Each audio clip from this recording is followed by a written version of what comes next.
कृषि दर्शन कृषि दर्शन कृषि दर्शन कृषि दर्शन कृषि दर्शन कृषि दर्शन। किसान भाई बहनों को नए साल की ढेर सारी शुभकामनाएं। कृषि दर्शन कार्यक्रम में आप सभी किसान भाई बहनों का स्वागत है। झुमकी बहन का जोहार और साथ ही साथ गंदरू भाई की तरफ से भी किसान भाइयों को नमस्कार। जी हाँ, तो देर न करते हुए चलिए आपको लिए चलते हैं कृषि समाचार की ओर। आइए देखते हैं किसान भाइयों कृषि समाचार। नमस्कार, कृषि समाचार में आपका स्वागत है। आपके साथ मैं हूँ पूजा। आइए देखते हैं आज कृषि समाचार में क्या है खास। राज्य के मछली पालकों के कल्याण के लिए लागू है दुर्घटना बीमा योजना। इस वर्ष भारत में पिछले साल से ज्यादा रकबे में हो रही है गेहूं की खेती। कृषि उपकरण फिंगर विडर से कर सकते हैं प्याज फसल में निकोनी का काम। और अब समाचार विस्तार से। मत्स्य विभाग झारखंड सरकार द्वारा चलाई जा रही कल्याणकारी योजनाओं में से एक है सामूहिक दुर्घटना बीमा योजना। इस योजना के अंतर्गत मछली पालन के कार्य से जुड़े सक्रिय मछुआरों को दुर्घटना बीमा का निःशुल्क लाभ दिया जाता है। इसमें दुर्घटना से मृत्यु होने या स्थायी अपंगता की स्थिति में 1 लाख रुपए तथा अस्थायी अपंगता पर 50,000 रुपए की राशि दी जाती है। इसके लिए लाभुक को मत्स्य जीवी सहयोग समिति या मत्स्य विभाग से संबंध होना जरूरी है। USDA की एक रिपोर्ट द्वारा यह जानकारी दी गई है कि इस वर्ष भारत में गेहूं बुआई का कुल रकबा वर्ष 2012-13 के 2.99 करोड़ हेक्टेयर के पिछले रिकॉर्ड को पार कर सकता है। केंद्रीय कृषि मंत्रालय द्वारा जारी आंकड़ों के अनुसार गेहूं की बुआई 2,86.9 लाख हेक्टेयर तक पहुंच चुकी है। USDA ने अपनी ताज़ा रिपोर्ट में कहा है कि उन राज्यों में अधिक बुआई हुई है जहां अच्छी नमी है और पूर्ववर्ती खरीफ फसल की समय पर कटाई हो चुकी है। जाड़े के मौसम में मुर्गी पालक अपने पोल्ट्री फार्म में हावर या ब्रूडर को ऐसे घेरे कि उसमें कोर्न ना बन पाए। साथ ही रात के वक्त ये भी ध्यान रखें कि अगर चूजे एक ही जगह जमा हो रहे हैं और एक दूसरे पर बैठ रहे हैं तो उन्हें हटाते रहें। पोल्ट्री फार्म में आमतौर पर हावर के पास या ब्रूडिंग स्थल के पास एक कोने में सारे चूजे इकट्ठा हो जाते हैं और आपाधापी में एक दूसरे पर बैठने लगते हैं। इससे नीचे दबने वाले चूजों की जान भी जा सकती है। इसका आप ध्यान रखें कि जब आप होवर में या लाइट लगा करके ब्रूडिंग करा रहे हैं तो जब आप देखें कि चूजा सभी जगह एक रूप से बल्ब के चारों बगल बैठे हुए हैं तो आप समझें कि आपके घर का तापमान सही है। अन्यथा अगर सारे चूजे बल्ब के पास आ जा रहे हैं इसका मतलब है कि उस कमरे का तापमान कम है और उसे आप बढ़ाने के लिए उस कमरे में हीटर की व्यवस्था करें ताकि कमरे का तापमान सही हो। तो इतनी व्यवस्था करने पर आप चूजों में मृत्यु दर को कम कर सकते हैं। खीरा की गर्मा खेती के लिए किसान भाई जनवरी से फरवरी महीने तक बुआई का काम समाप्त कर दे। बेहतर उत्पादन के लिए खीरा के उन्नत प्रभेद जापानी लॉन्ग ग्रीन, पूसा संयोग, बालम खीरा, पुना खीरा या स्वर्ण अगेती लगाएं। खीरा की गर्मा खेती के लिए किसान भाई खेत में प्रति थाला 3 से 5 पुष्ट बीज सीधे बोएं और 1 हेक्टेयर के लिए 4 से 6 किलो बीज का उपयोग करें। इस फसल से अच्छी उपज प्राप्त करने के लिए जापानी लॉन्ग ग्रीन, पूसा संयोग, पूसा बालम, पूना खीरा और स्वर्ण अगेती नामक उन्नत प्रभेद लगाएं। इनकी उत्पादन क्षमता 80 से 120 क्विंटल प्रति हेक्टेयर है। फिंगर विडर एक ऐसा कृषि उपकरण है जिसकी सहायता से किसान अन्य सब्जी फसलों सहित प्याज लगे खेत में निकोनी करने का काम कर सकते हैं। इसकी कार्य क्षमता 5 से 7 डेसिमिल प्रति दिन है। अब बारी है एक सफल किसान से मिलने की, तो आइए चलते हैं सीधे किसान के गांव। आज जिस सफल किसान से हम मिलने वाले हैं उनकी खासियत है खेती की बेहतरी के लिए लगातार प्रयास करना। इन प्रयासों का सिलसिला ही उनकी संघर्ष क्षमता में वृद्धि करता है और यही उनकी सफलता का राज है। लगाए हैं बेन 30 डिसमिल में है और लगभग वही 30-35 हज़ार का एवरेज। और यही खेती बाड़ी हम लोग 6 सदस्य हैं और वही खेती बाड़ी हम लोग करते हैं। खुशी ज़िंदगी कटता है और यही खेती बाड़ी में लागल रहते हैं।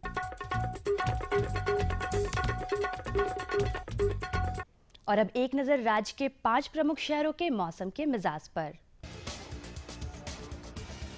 आज राज्य के 5 प्रमुख नगरों के अधिकतम और न्यूनतम तापमान कुछ इस प्रकार दर्ज किए गए। रांची का अधिकतम तापमान 23 डिग्री सेल्सियस और न्यूनतम 7 डिग्री सेल्सियस। जमशेदपुर का अधिकतम तापमान 25 डिग्री सेल्सियस और न्यूनतम 8 डिग्री सेल्सियस। मेदिनीनगर का अधिकतम तापमान 18 डिग्री सेल्सियस और न्यूनतम 6 डिग्री सेल्सियस। देवघर का अधिकतम तापमान 24 डिग्री सेल्सियस और न्यूनतम 11 डिग्री सेल्सियस। वहीं धनबाद का अधिकतम तापमान 25 डिग्री सेल्सियस और न्यूनतम 12 डिग्री सेल्सियस दर्ज किया गया।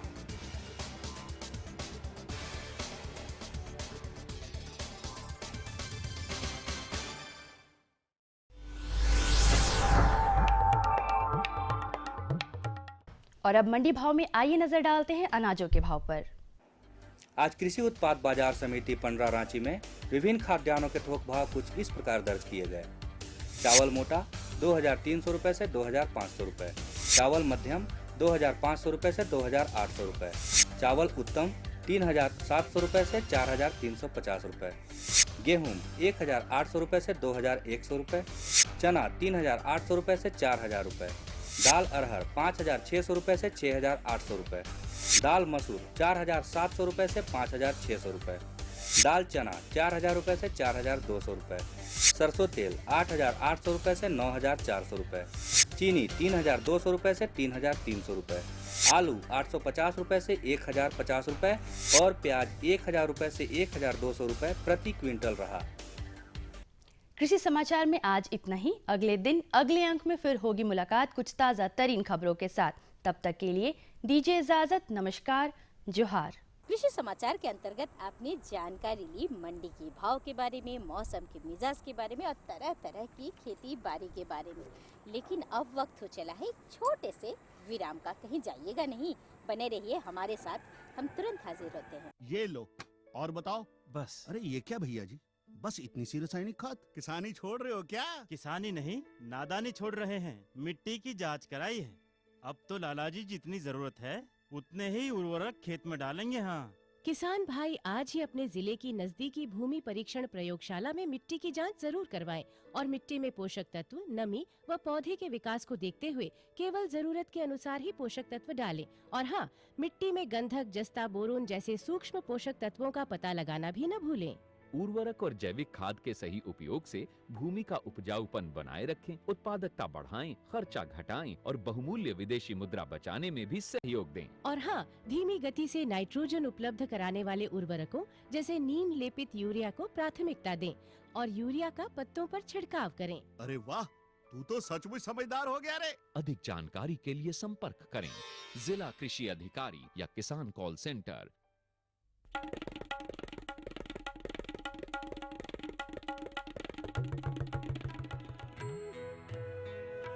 अम्मा जी, मैं चली स्कूल पढ़ने। स्कूल? पर शादी के वक्त तो तूने कहा था कि तू पढ़ी लिखी है। अरे अम्मा जी, फार्म स्कूल जा रही हूँ खेती की नई नई बातें सीखने। आप भी चलो ना।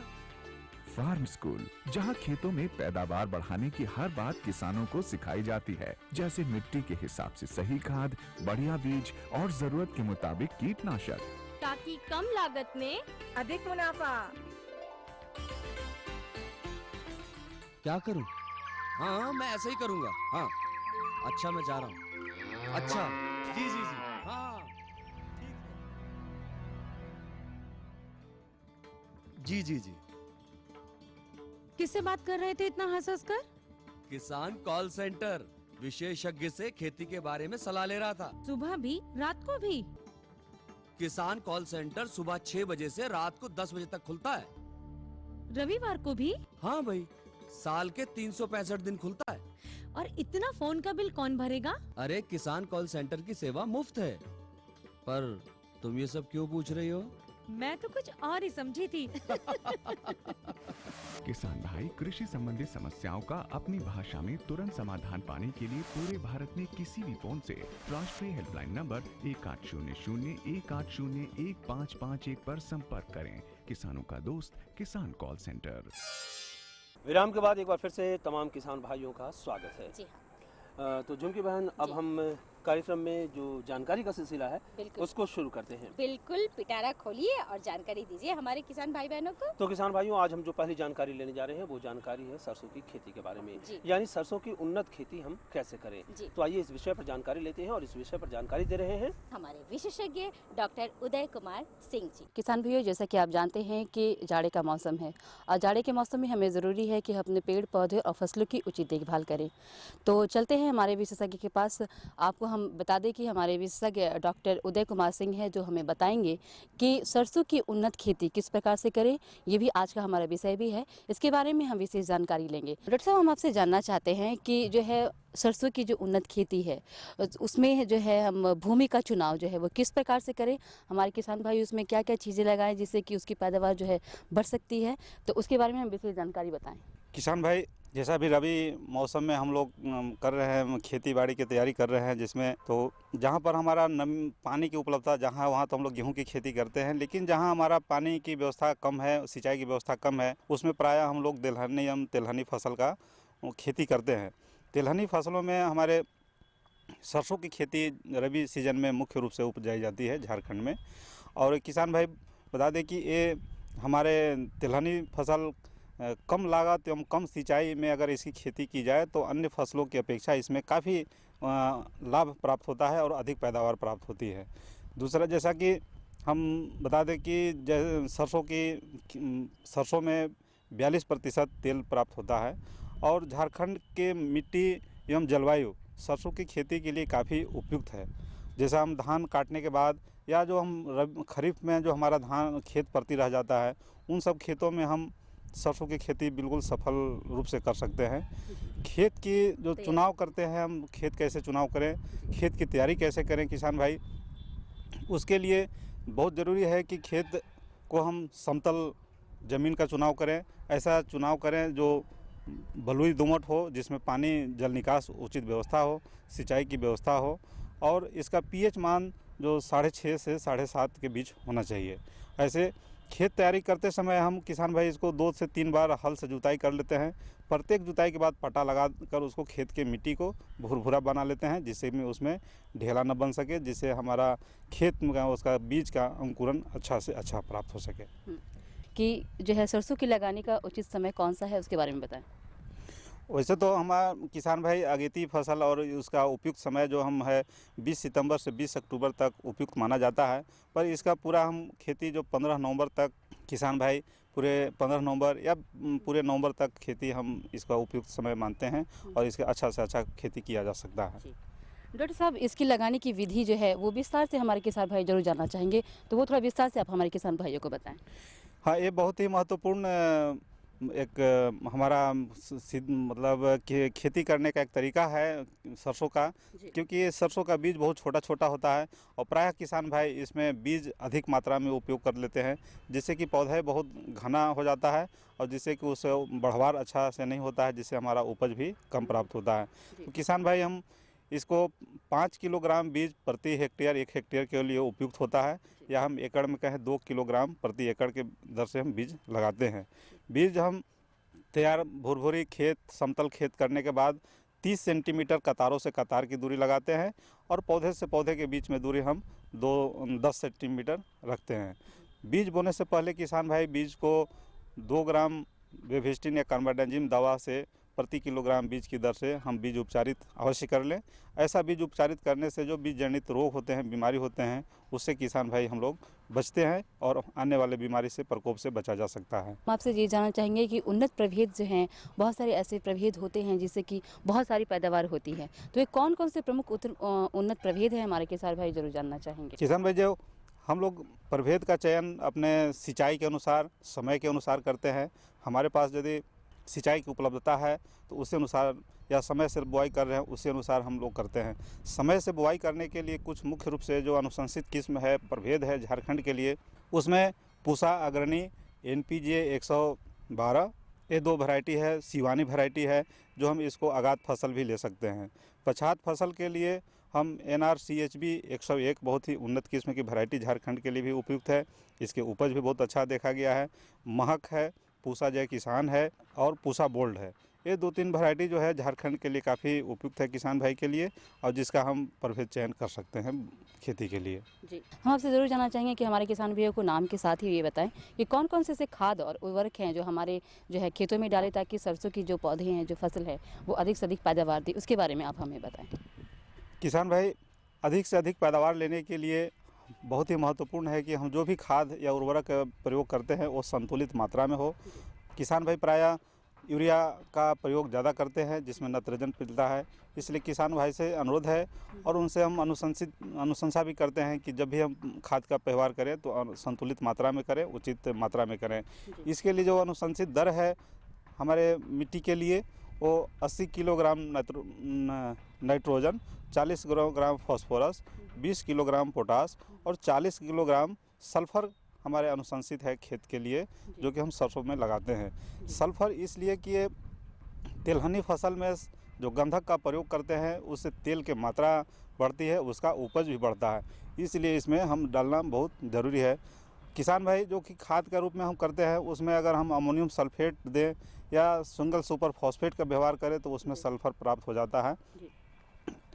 अगर हम समय से बुआई कर रहे हैं तो फास्फोरस, पोटास और सल्फर के पूरी मात्रा को बुआई करते समय डालते हैं और नाइट्रोजन की आधी मात्रा को दोनों हम बुआई करते समय डालते हैं। जो नाइट्रोजन की जो आधी शेष मात्रा है उसको हम पहला सिंचाई जो 25 से 30 दिन के बाद देते हैं, उसमें सिंचाई देने के बाद व्यवहार में लाते हैं। तो सरसों के खासकर जो सरसों की जो फसल है उसमें जो है कौन कौन से विशेष और मुख्य रोग लगते हैं और उनका उपचार हमारे किसान भाई कैसे करें उसके बारे में हम जरूर जानना चाहेंगे। जी, किसान भाई बिल्कुल सही बात है। और किसान सरसों खेती करते हैं मेहनत से, और लास्ट में या किसी भी अवस्था में जब रोग बीमारी का या कीटों का प्रकोप अधिक बढ़ जाता है तो हमारी पूरी मेहनत बेकार चली जाती है, आर्थिक नुकसान उठाना पड़ता है।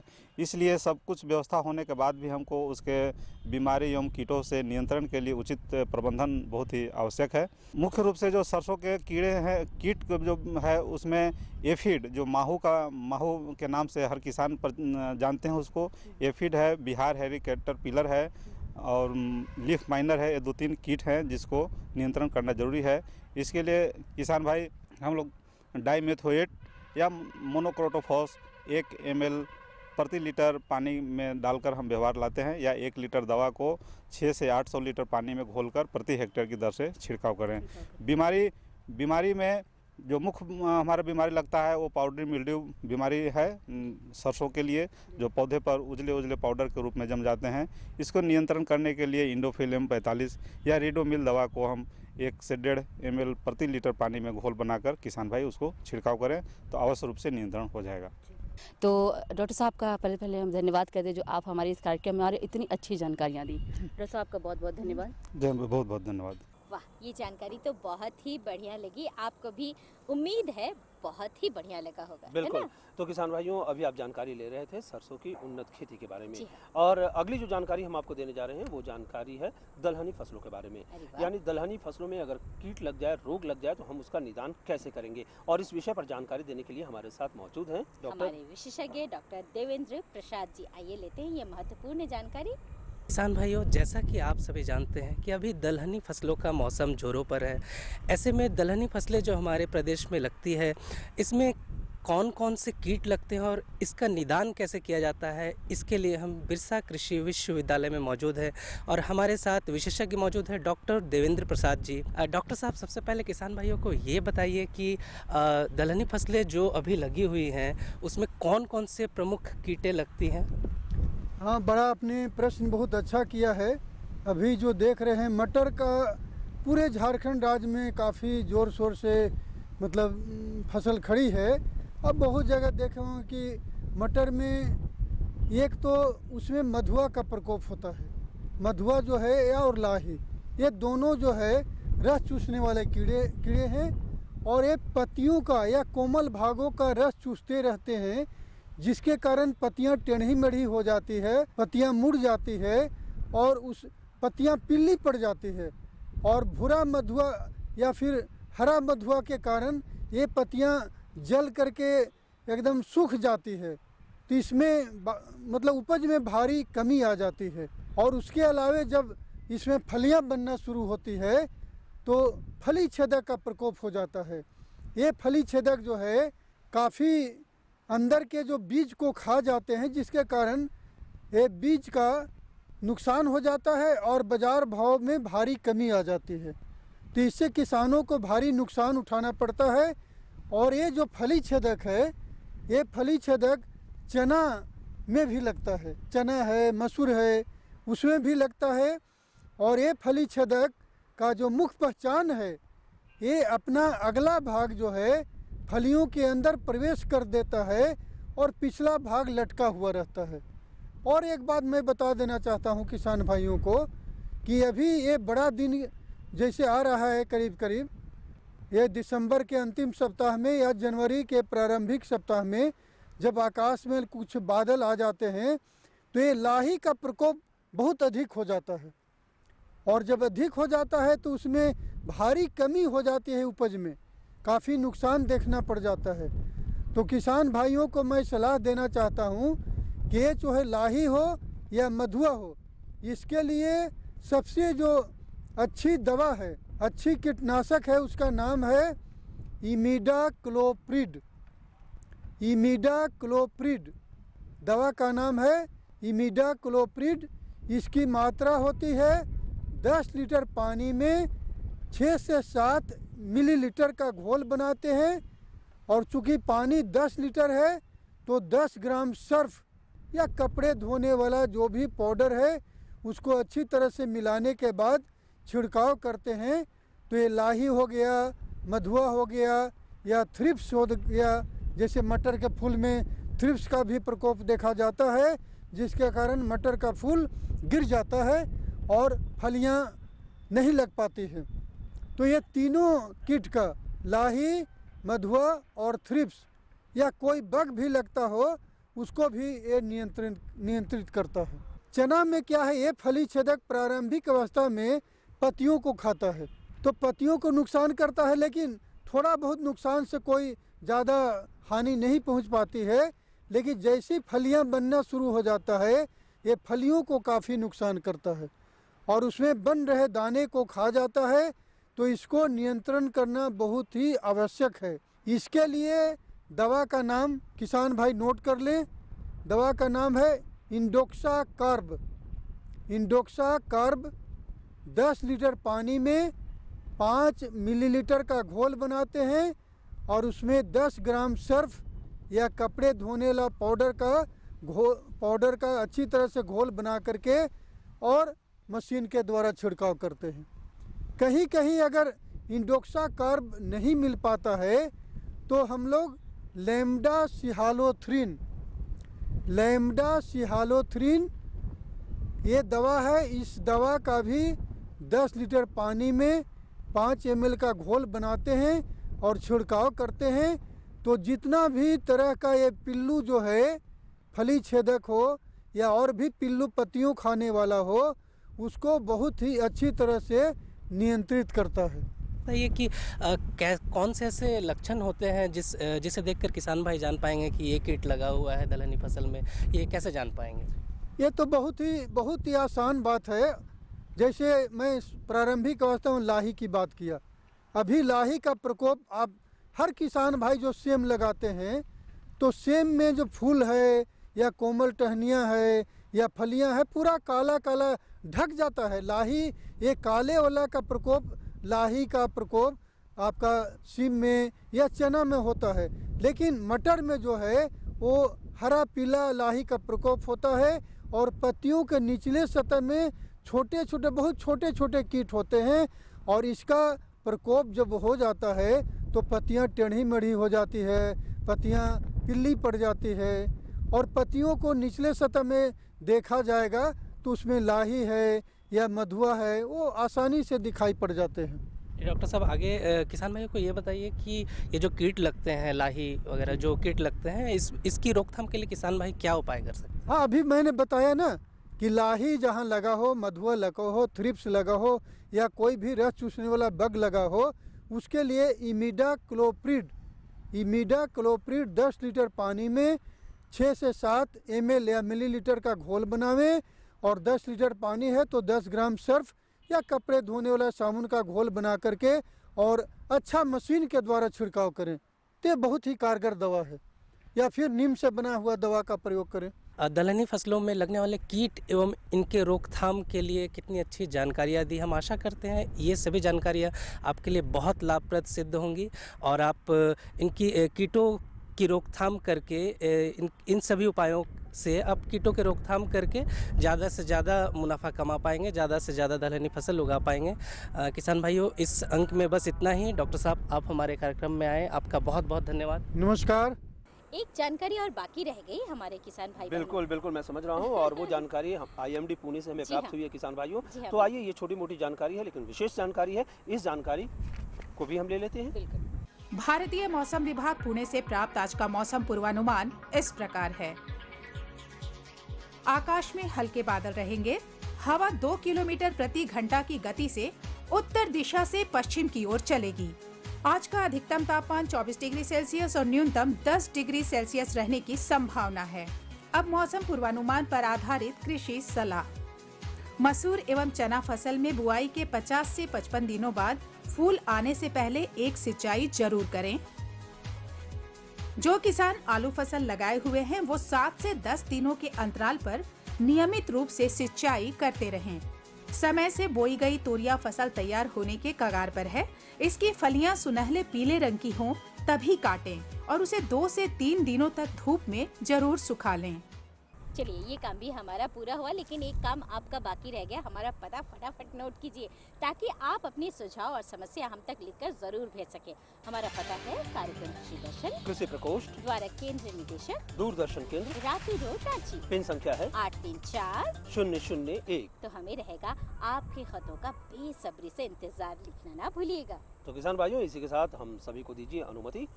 नमस्कार।